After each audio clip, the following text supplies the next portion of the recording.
Well, it is one of the poorest places on Earth. And often lacking in any medical care. We're talking about Nepal.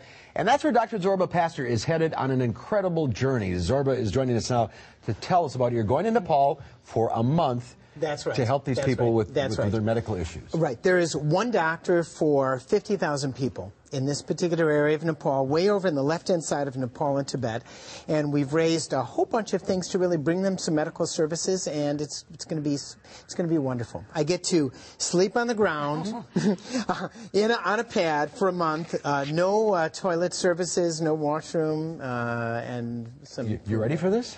Well, I hope so. I better be ready. I better be ready for this. We're just looking at some shots of where you're headed here. I mean, this is rugged. That's the landing strip that we're going down on, which is really wonderful. These people have probably never experienced any kind of Western medicine. Never. And we're going to be bringing some antibiotics, such as that's exactly what we'll be doing, setting up clinics for nomads.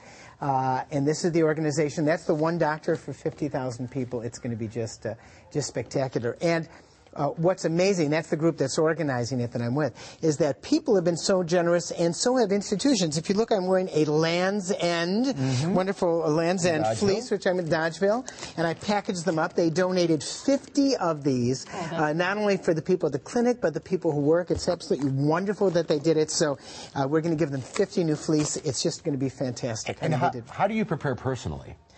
Exercise every day, and I'm allergic to exercise, so I mean it's hard to do that. And you have all this food. Well, here. You need to have treats. So peanut butter is my treat, Nutella. You know what's nice? You get to eat 3,000 to 4,000 calories a day on this trip, and you won't gain weight because you're working so hard. It's probably a challenge to maintain your weight in an environment. It's a challenge to maintain your weight. You've talked to other doctors who've done this before. How bad are the conditions there for these folks? The conditions are pretty bad. They don't have, their medical conditions are not good. The average age of longevity in this area of the world is about 38 to 40. That's when people normally die. I mean, they don't have sight. We have glasses for them. They don't have sight. They don't have common antibiotics like amoxicillin. And more importantly, they don't even understand what their diseases are. So very, very poor, very remote. And if we can bring some goodness and something good for them, that'll be something.